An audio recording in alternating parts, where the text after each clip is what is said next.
Le petit prince. Chaque jour j'apprenais quelque chose de nouveau sur la planète, le départ et le voyage. Ces découvertes se faisaient toutes doucement au hasard de mes réflexions. C'est ainsi que le troisième jour j'ai découvert le drame des baobabs. Encore une fois c'était grâce aux moutons, car soudain le petit prince m'interrogea avec un air de doute sérieux. C'est bien vrai, n'est-ce pas, que les moutons mangent les arbustes? Oui, c'est vrai, répondis-je. Ah, je suis content, dit-il. Je ne comprenais pas pourquoi il était si important que les moutons mangent les arbustes. Mais le petit prince ajouta: Par conséquent, ils mangent aussi les baobabs.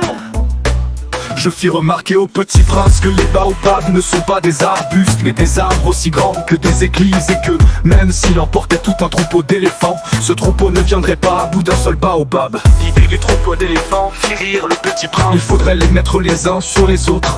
Mais il remarqua avec sagesse: les baobabs, avant de grandir, commencent par être petits. C'est exact.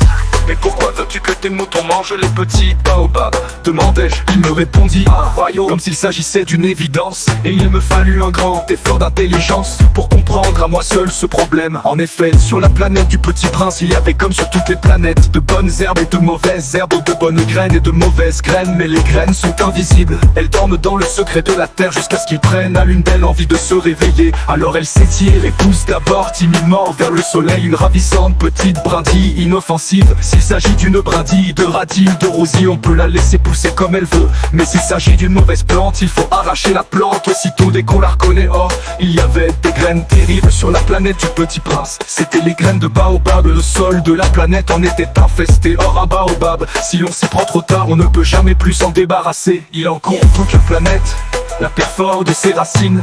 Et si la planète est trop petite, et si les baobabs sont trop nombreux, ils la font éclater. C'est une question de discipline, me disait plus tard le petit prince. Quand on a terminé sa toilette du matin, il faut faire soigneusement la toilette de la planète. Il faut s'astreindre régulièrement à arracher les baobabs dès qu'on les distingue des rosiers auxquels ils ressemblent beaucoup quand ils sont très jeunes. C'est un travail très ennuyeux, mais très facile.